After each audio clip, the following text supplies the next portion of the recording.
पार्श्व कथा।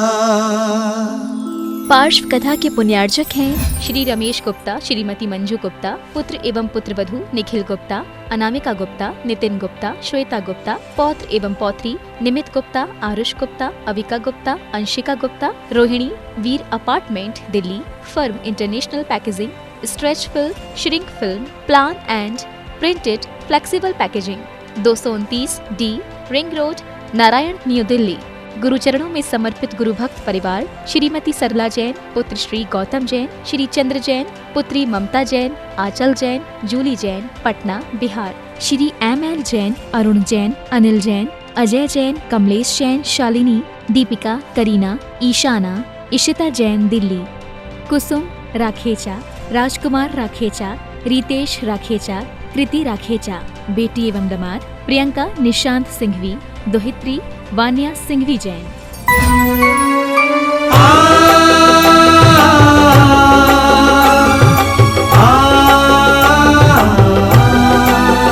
श्री पार्श्वनाथ की कथा लौकिक सुनेंगे हम सब प्राणी, और हम योग प्रणेता के श्री मुख से खिरेगी वाणी, और हम योग प्रणेता के श्री मुख से खिरेगी वाणी।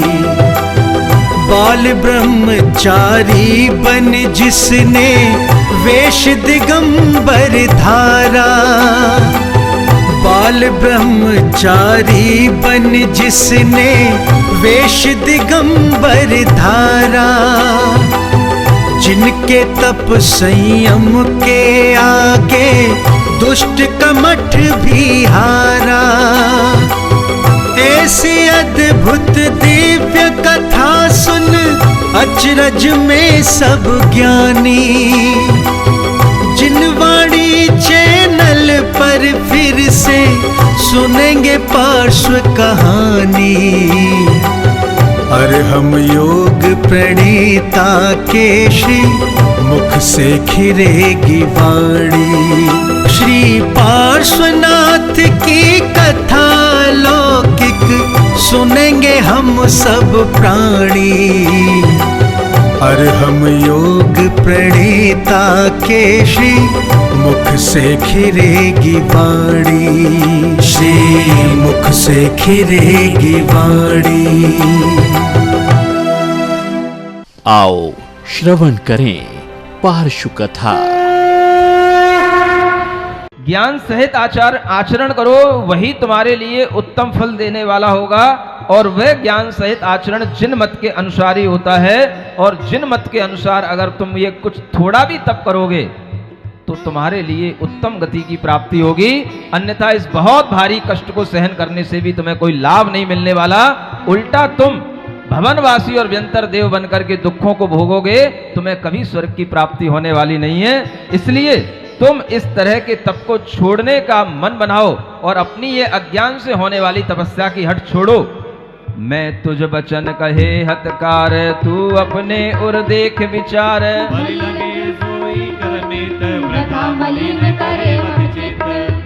और अंत में चलते चलते जब देखा पारस कुमार ने कि ये मानने वाला नहीं है, तो सोचते हैं मैंने तो तुम्हारे लिए जो हितकारी वचन थे वो कह दिए, अब अपने मन में ही तुम उसका विचार करो, तुम्हें ये बात अच्छी लग रही है कि नहीं लग रही है, और तुम्हारा मन जैसा कहे वैसा ही करो।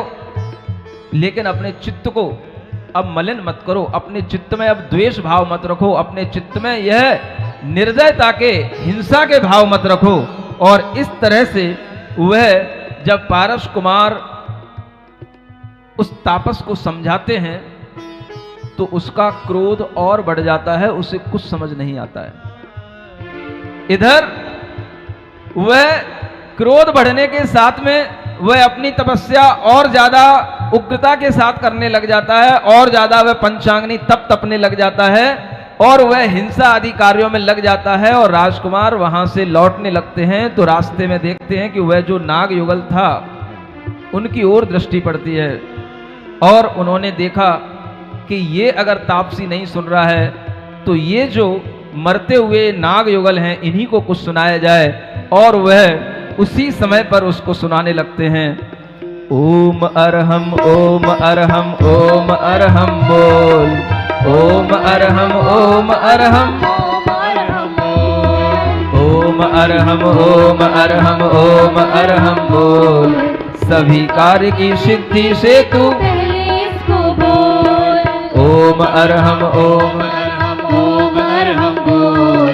सभी कार्य की सिद्धि से तू पहले इसको बोल। दुराचार को दूर भगाए, दूर भगाए। सोता तेरा भाग्य जगाए, सोता तेरा भाग्य जगाए। सोता तेरा भाग्य जगाए। सोता तेरा भाग्य जगाए। दुराचार को दूर भगाए, दुराचार को दूर भगाए। सोता तेरा भाग्य जगाए। सोता तेरा भाग्य जगाए। ध्यान साधना इसकी करके,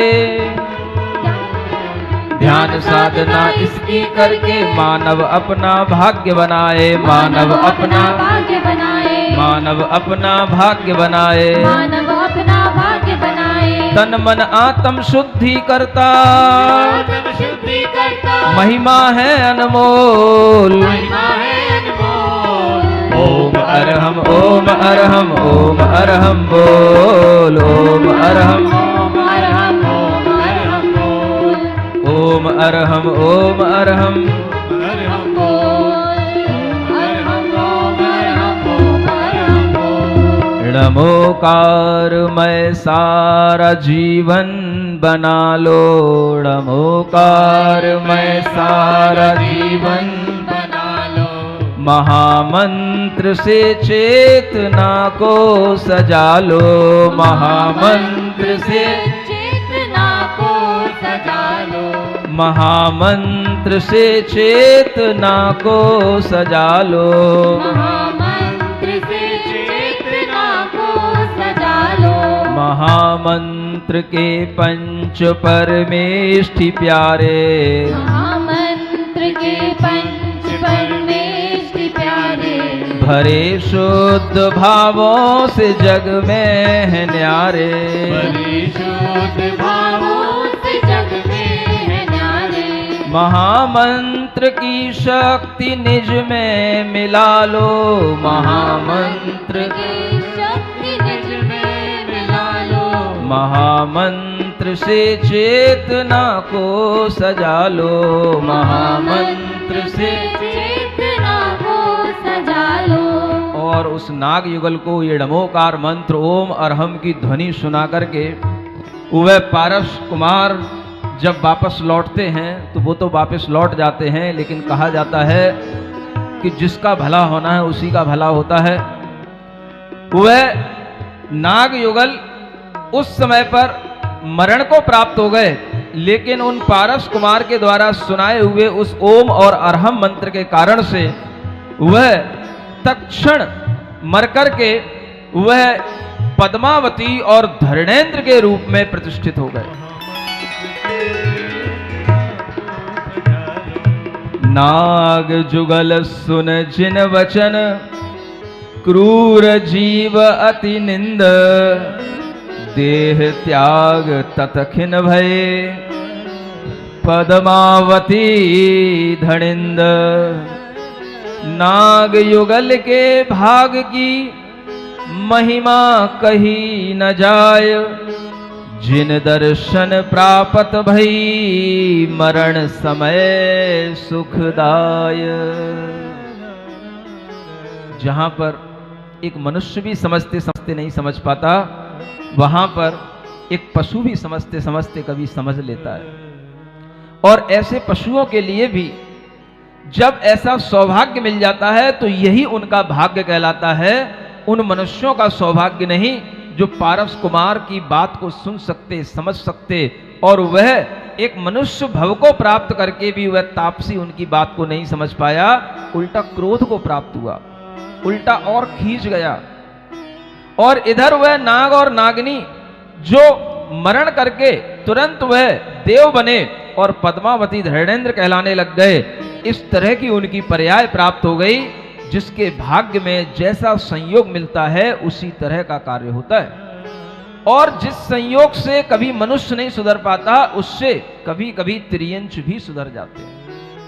ये सब अपने अपनी काल लब्धि की बातें हैं, अपनी अपनी योग्यता की बातें हैं। इसलिए कोई भी जीव जब तक अपने मन के अंदर के परिणामों को नहीं संभालता, अपने मन में अच्छा होने का भाव नहीं करता, तब तक उसके लिए बाहरी उपदेश, बाहरी सलाह कभी भी काम नहीं आती। आपके अंदर अगर कोई बाहरी बात उपदेश के रूप में कही जाती है तो आपको तभी अच्छी लगेगी जब आपकी होनहार अच्छी हो। आपसे कहा गया 10 धर्मों की तैयारी करना है, 10 धर्म से अपनी चेतना को सजाने की बात करना है, तो उन्हीं लोगों को ये बात अच्छी लगेगी जिनकी होनहार अच्छी है। और जिनकी होनहार अच्छी है वह किसी भी तरीके के बहाने नहीं बनाते हैं। वो हमेशा ये भाव रखते हैं कि वर्ष में एक बार अगर हमें ये मौका आता है तो हम इस मौके को कभी ना छोड़ें, और ऐसा मौका अगर हमें मुनि महाराज के सानिध्य में मिल रहा है तो उस मौके को तो कोई भी भव्य आत्मा कभी छोड़ने का भाव करता ही नहीं। लेकिन उपदेश उन्हीं के ऊपर लगते हैं जिनकी होनहार अच्छी होती है। जिसकी होनहार खराब है वो कोई ना कोई बहाना करके कहीं चला जाएगा, कुछ ना कुछ करके कर लेगा, और जिनकी होनहार अच्छी होती है वो किसी ना किसी तरह से प्रयास करते हैं, समय निकालते हैं कि हमें कितना भी सही लेकिन हमें लाभ जरूर लेना है। ऐसा भी भाव अगर हमारे मन में आता है तो भी वह मंद कषाय, मंद राग के कारण से आता है। और अगर आपके अंदर ऐसे मंद राग होगा तो वही राग प्रशस्त राग के रूप में ढल जाएगा। प्रशस्त राग जानते हो किसे कहते हैं?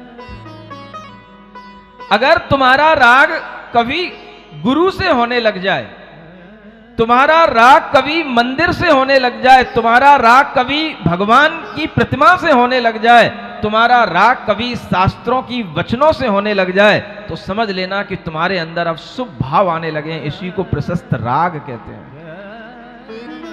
यह प्रशस्त राग ही आत्मकल्याण का कारण होता है।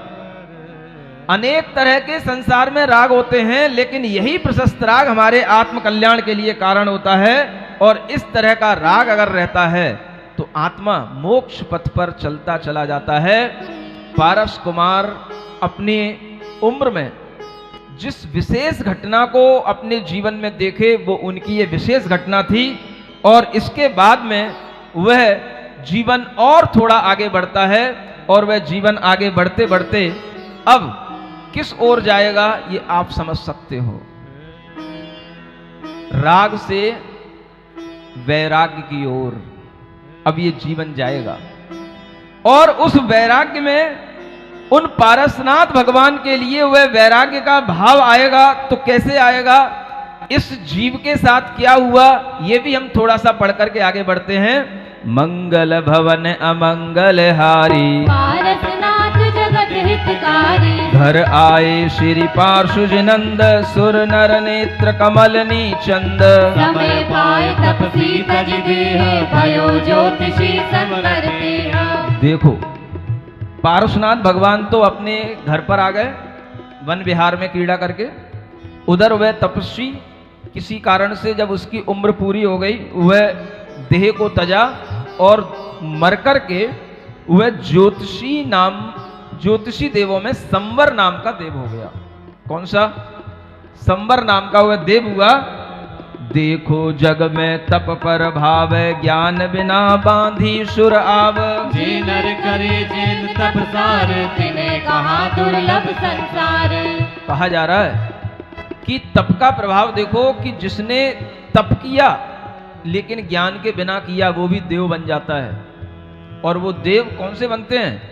भवनत्रिक के देव बनते हैं, भवनवासी, व्यंतर और ज्योतिषी। और ये एक तरह से देव दुर्गति कही जाती है। देवों में भी ये सुगति नहीं कही जाती है। अच्छे क्वालिटी के देव सौधर्म आदि देव कहलाते हैं। वह कहा जा रहा है कि अगर ऐसी अज्ञानता के साथ भी जीव तप कर लेता है तो भी देवत्व को प्राप्त हो जाता है। अगर वो सम्यक ज्ञान के साथ तप करे तो कितना बड़ा देव बनेगा ये आप इसी से महसूस कर सकते हो। स्वामी मगन सुखोद दिमाई, हर्ष विनोद करत जिन जाहि, प्रभु के इष्ट वियोग न होए, सोज संजोग न कभी कोई। वात पित्त कफ जनित विकार, सुपने होय न सोच विचार। जरा न व्यापे तेज न जाए, ना मुख कमल कभी कुमलाए। स्वामी तो सुख में मग्न है। कौन स्वामी? पारस स्वामी, पारसनाथ, पारस कुमार। वह राजकुमार तो अपने सुख में मग्न है। उन्हें किसी भी तरह का कोई भी, न कभी इष्ट का वियोग होने का दुख होता है, न कभी उन्हें कोई अनिष्ट का संयोग होता है। निरंतर हर्ष और प्रसन्नता के साथ में उनका जीवन व्यतीत हो रहा है। न उनके शरीर में कभी वात पित्त कफ के रोग होते हैं, न उनके लिए स्वप्न में भी कोई व्याधि दिखाई देती है। शरीर में न बुढ़ापा का कोई भी लक्षण आता है। मुख कमल तो कभी मिलान होता ही नहीं है। होय नहीं दुख कारण आने, पुण्य उदधि बेला भगवान। यो सुख भोग करत दिन गए, तब जिन 30 वर्ष के भये। और इस तरह से सुख का भोग करते करते अब वो 30 वर्ष के हो जाते हैं। कितने वर्ष के? हाँ, ये तीर्थंकरों के लिए ये तपस्या का समय बताया जाता है, वैराग्य का समय बताया जाता है। और जब वह इस तरह के सुख भोगते भोगते 30 वर्ष के हो जाते हैं, उसके बाद उन्हें कोई निमित्त मिलता है जिसके कारण से उनके जीवन में फिर वैराग्य का भाव घटित होता है। और वह वैराग्य का भाव जब आता है तो फिर उनके लिए वह एक तप कल्याणक के रूप में सामने आता है। और इस तरह का तप कल्याणक कल आपके सामने आएगा। आप अपने जीवन में जन्म कल्याण नहीं देख पाए हो, गर्भ कल्याण नहीं देख पाए हो तो कोई बात नहीं, लेकिन तप कल्याणक देखना नहीं भूलना, क्योंकि यही तप कल्याणक आपके लिए कभी ना कभी मुनि बनने की सीख देगा और कभी ना कभी आपको महाव्रती बना करके संसार की वासनाओं से उद्धार करेगा। ये तप कल्याणक एक संयोग देखो। मास को भूल जाओ, कौन सा महीना चल रहा है। महीना तो अपन देखे ही नहीं थे। भादों का महीना आ गया है, सावन के महीने से चलना शुरू हुआ था, लेकिन पक्ष वही है, तिथि वही है। जब पारसनाथ भगवान ने दीक्षा ली थी, वह दीक्षा कल्याणक तपय कल्याणक एकादशी की तिथि थी और वही तिथि कल है। और कृष्ण पक्ष था और वही कृष्ण पक्ष कल आ रहा है। आपको कुछ पता नहीं है, तैयार रहना, देखना कल कि वह तप कल्याणक कैसे होता है। अब यह भी देखना कि आप उस तप कल्याणक को कैसे मना सकते हो, आप क्या कर सकते हो तप के माध्यम से, कैसे वो तप कल्याणक मनाया जाता है। किसी को खबर नहीं दी जाएगी, ये ध्यान रखना। अपने आप भगवान के पुण्य के कारण से सब देवता अपने आप आएंगे, अपने आप तपय कल्याणक की तैयारियां होंगी, अपने आप वह सब कुछ दृश्य होगा और वह दृश्य आपके जीवन में वैराग्य को घटित करे, वह दृश्य आपके जीवन के राग मोह को कम करे। ऐसी भावना के साथ में उस दृश्य को देखने के लिए कल के लिए तत्पर रहना। आज यह प्रसंग यहीं पर छोड़ते हैं क्योंकि भगवान 30 वर्ष के हो गए हैं। अब कल वह तप कल्याणक के माध्यम से किस तरह से अपने जीवन को आगे बढ़ाते हैं देखेंगे। ओम अरहम नमः, ओम अरहम नमः, ओम अरहम नमः, ओम अरहम नमः, ओम अरहम नमः, ओम अरहम नमः, ओम अरहम नमः, ओम अरहम नमः। पापस्य क्षमं कर्तुं ददज्जयम् तमोत्तु ममतातीत ममोत्तममतामृत ततामितमते तात मतातीत मृतेमित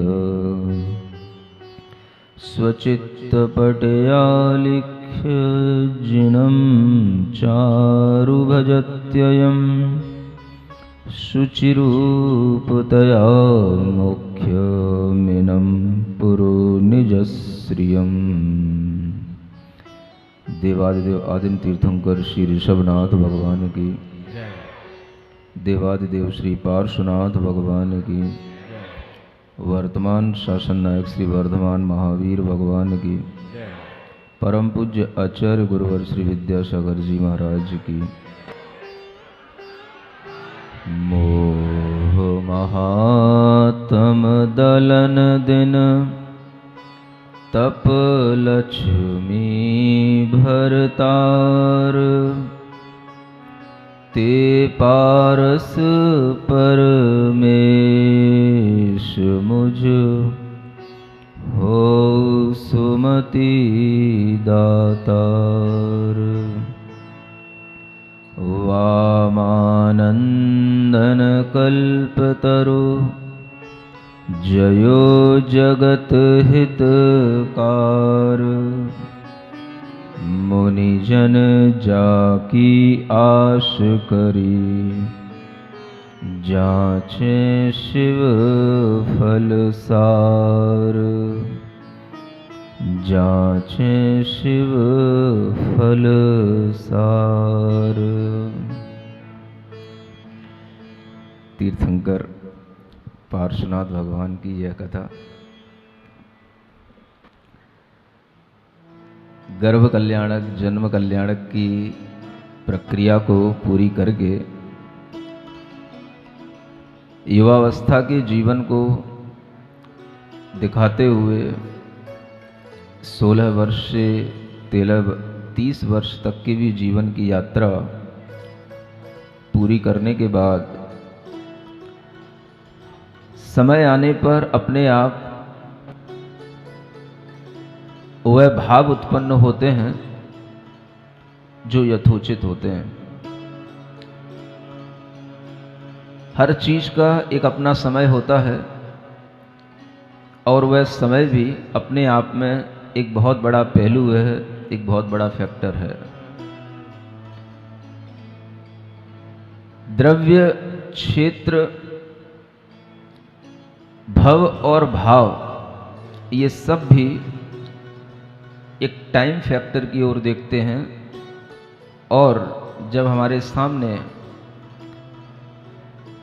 उचित समय होता है तभी सभी यह द्रव्य, क्षेत्र, भाव अपने आप बनने भी लग जाते हैं।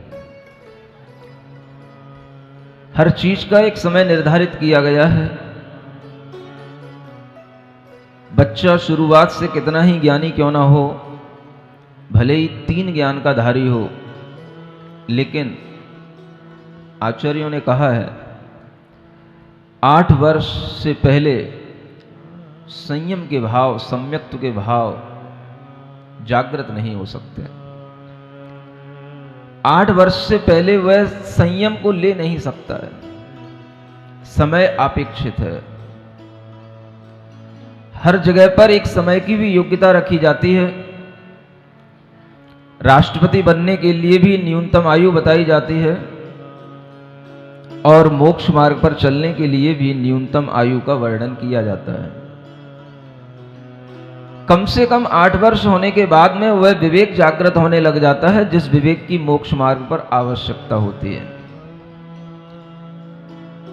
मोक्ष मार्ग पर चलने के लिए जीव जब प्रयास करता है तो धीरे धीरे उसके जीवन में वह क्षण भी आते हैं जब वह स्वयं अपने अंदर एक अनुभूति लेने लग जाता है कि हमारे लिए अब यह उचित समय है जब हमें अपने बारे में कुछ सोचना चाहिए। जिस तरह से 8 वर्ष के बारे में आगम में चित्रण मिलता है, उसी तरह से एक आयु और बताई जाती है 30 वर्ष की आयु। ये आयु भी अगर हम देखें तो एक ऐसी आयु है जब व्यक्ति सब प्रकार से सुख का उपभोग करके संतुष्ट हो जाता है। घर में 30 वर्ष तक रहने के बाद ही कहा गया है कि परिहार विशुद्धि नाम का एक संयम होता है, वह प्राप्त उसी को होगा जो घर में 30 वर्ष तक रहा हो। इसी तरह से तीर्थंकरों के लिए भी जो उन्हें आयु मिलती है वह आयु कितनी भी हो, लेकिन कम से कम उन्हें घर में सुखपूर्वक रहने का भी एक भाव आना चाहिए। सुखपूर्वक रहना विवाह संयोग के साथ भी हो सकता है और उसके बिना भी हो सकता है, लेकिन पहले घर पर सुखपूर्वक रहें, यह भी एक नियामकता बताई गई है। सभी प्रकार के उम्र के साथ होने वाले मनोभावों को देखते हुए घर पर 30 वर्ष की उम्र तक सुखपूर्वक जीवन व्यतीत करें। खूब मनचाहा खाएं पिएं, वन विहार करें, क्रीड़ा करें, जल क्रीड़ा करें, किसी भी तरह के मनोरंजन करें, संगीत सुने, नाटक देखें, गाने गाएं, कोई दिक्कत नहीं है, सब कर लो, मन भर लो। 30 वर्ष तक सब प्रकार के मनोभावों की पूर्ति करने के बाद में वह अपने आप एक मनोभाव बनता है जिसमें कि व्यक्ति के अंदर इस उम्र पर आकर के बाद ही ये भाव बनता है कि अब हमारे लिए कुछ आत्म कल्याण की बात सोचना चाहिए। ये बात उनके लिए है जो बड़े बड़े राजघरानों में जन्म लिए हैं, जो बड़े बड़े तीर्थंकर जैसे महापुरुष होने वाले हैं, उनके लिए भी 30 वर्ष तक घर पर रहना जरूरी है और हर तरह से सब कुछ देखना जानना भी जरूरी है। कल आपने देखा वन विहार में क्रीड़ा करते हुए उन्होंने एक तापस को देखा। एक ऐसा भी और प्रसंग आता है कि जब तीर्थंकर युवा अवस्था में भी कभी कभी मुनि महाराज को भी देखते हैं, उन्हें मिल जाते हैं उद्यान में, वनों में। लेकिन ये बात मैं आपको पहले ही कह चुका था कि वो इस भव में, इस जन्म में जब वो तीर्थंकर की पर्याय में परिणत हो रहे होते हैं, उस भव में वे कभी किसी को भी नमस्कार नहीं करते। उसका कारण आपको बताया जा चुका था और इसीलिए आपसे कहा था कि अभी जो वह आनंद मुनि महाराज की पर्याय में विनय कर रहे हैं, अनेक तरह के तप कर रहे हैं, गुरुजनों की साक्षी पूर्वक सब कुछ अपना तपह कार्य कर रहे हैं, ये सब उनका इसी जन्म में हो रहा है। अगले जन्म में जब वो तीर्थंकर बनेंगे तब उन्हें ऐसा कुछ भी करने के लिए किसी भी साक्षी की कोई जरूरत नहीं है। आपको तीर्थंकर के जीवन को देखते हुए यह भी देखना है कि उनका जीवन किस मायने में सामान्य लोगों से उठा हुआ है, और यह भी देखना है कि किस मायने में वो सामान्य लोगों जैसी भी क्रियाएं करते हैं। आपको उनके जीवन में सामान्य और विशेष दोनों ही प्रकार के भाव देखने होंगे, और यह विशेष भाव है उनके जीवन का कि उस जन्म में वह कभी भी न कभी जिन बिंब को नमस्कार करते हैं, न कभी पंच परमेष्ठी को नमस्कार करते हैं। उनके लिए क्षायिक सम्यक दर्शन स्वतः होने के कारण से तीर्थंकर की वह परिणति उनके आगे होने के कारण से उन्हें उस जन्म में ऐसा कुछ नहीं करना पड़ता जो सामान्य व्यक्ति के द्वारा होता है। विद्या अध्ययन करना, शास्त्र खोल करके पढ़ना, गुरु उपाध्यायों के माध्यम से सीखना, ऐसा कुछ नहीं करते हो। और जब वो बड़े हो जाते हैं तो उन्हें अगर मुनि महाराज भी मिल जाते हैं तो भी वो उनके दर्शन नहीं करते, जिनेंद्र भगवान के भी दर्शन नहीं करते, जिन प्रतिमा के भी दर्शन नहीं करते, यहां तक कि वो अरिहंतों को भी नमस्कार नहीं करते। उन्हें केवल सिद्ध बनना है और वह अपने जीवन में केवल सिद्धों को नमस्कार करते हैं और करेंगे। कई लोग पूछते हैं, जब नाग और नागिन को नमोकार मंत्र सुनाया तो उन्होंने नमस्कार तो किया ही पंच परमेष्ठी को। जब हम किसी दूसरे को सुना रहे हैं, दूसरे को कह रहे हैं, तो वह दूसरे के लिए है, खुद के लिए नहीं है। हम दूसरे को समझा सकते हैं और समझाने का तरीका कुछ भी हो सकता है। नमोकार मंत्र तो लिपिबद्ध रूप में आज हमें इस तरह से मिल रहा है, लेकिन नमोकार मंत्र अनादि है, तो उस नमोकार मंत्र का मतलब अनादि होने का ऐसा नहीं है कि वो हमेशा नमो अरियंताड़म ही पढ़ा जाता रहा है। अरियंतों को नमस्कार हो, सिद्धों को नमस्कार हो, अरहत सिद्ध आचार्य उपाध्याय सर्व साधुभ्यो नमः, अरहत आदि पंच परमेष्ठी को नमस्कार करो, स्मरण करो। इस रूप में भी वह हमेशा अनादि से चलता आया है कोई उसका एक यही प्रारूप नहीं है कि नमो अरिहंताणम बोलने से ही नमोकार मंत्र पढ़ा जाता है। नाग नागिन को उन्होंने पंच परमेष्ठी के बारे में सुनाया। अरहत सिद्ध आदि पंच परमेष्ठियों का स्मरण करो ये कहा, और वह स्मरण किसी भी रूप में हो सकता है। वह स्मरण ओम के रूप में भी हो सकता है, अरहम के रूप में भी हो सकता है। इसलिए उन्होंने भगवान पंच परमेष्ठियों का स्मरण कराया नाग और नागिन को। उन्होंने नमोकार मंत्र पढ़कर के कोई अरहत साधु आचार्य आदि परमेष्ठियों को नमस्कार नहीं किया। यह भी विशेष याद रखना है। और उनके जीवन में अगर कभी साक्षात भी मुनि महाराज सामने होते हैं तो भी वह बिना नमस्कार किए ही सब जानते हैं, देखते हैं। एक प्रसंग आता है, कुंथुनाथ भगवान के चरित्र को पढ़ते हुए वह प्रसंग मिलता है। कौन से भगवान जानते भी हो कि नहीं? तुम तो सब खास खास भगवानों को ही जानते हो, जैसे खास खास मेहमानों को जानते हो ना, बस ऐसे खास खास भगवान ही तुम्हारे दिमाग में रहते हैं। दो चार भगवान ही बस फेमस हैं आपके दिमाग में। ऋषभ देव ज्यादा से ज्यादा, बहुत बहुत चंद्र प्रभु, शांतिनाथ, मुनिसुब्रतनाथ, पारसनाथ और नेमिनाथ भी, और महावीर भगवान। बस इसके अलावा तो आपको किसी से कोई मतलब, शांतिनाथ भी है ही, इसके अलावा तो आपको जानते ही नहीं। कुंथुनाथ भगवान, शांतिनाथ भगवान के बाद हुए उनके जीवन का एक मंगल प्रसंग आता है कि वो भी इसी तरह से पारसनाथ भगवान की तरह वन विहार करते हुए एक बार आ रहे थे। रास्ते में उनके साथ में उनके मंत्री थे। एक मुनि महाराज मिले और मुनि महाराज को देख करके उन्होंने इशारा किया। अब ये भी एक इशारा किसी रूप में समझ सकते हो आप, यानी उनका वो इशारा था मंत्री के लिए कि तुम जाओ, यानी मुनि महाराज के दर्शन करके आओ। लेकिन वो खुद नहीं गए, उन्होंने मुनि महाराज के दर्शन करने के लिए इशारा किया। मुनि महाराज के पास में वो मंत्री गए, दर्शन किए, नमोस्तु किया, आदर किया, भक्ति की, और उसके बाद में लौट करके आए। पूछा, ये मुनि महाराज इतना घोर तप कर रहे हैं, इन्हें इस तप के फल से क्या मिलेगा? सुन रहे हो कि नहीं सुन रहे हो? बोल दिया करो। मुनि महाराज से पूछा तो कुछ भी नहीं उन्होंने उत्तर दिया, क्योंकि मुनि महाराज तो तप में लीन थे।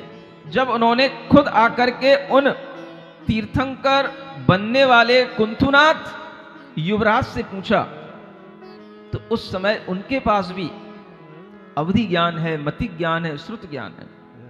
और ऐसा नहीं कि वो अवधि ज्ञान लगाते नहीं है, लगाते भी हैं, अवधि ज्ञान का प्रयोग भी करते हैं। और वह सब जानते हुए भी उत्तर किस तरह का देते हैं, आप ये देखने की कोशिश करें। वो कहते हैं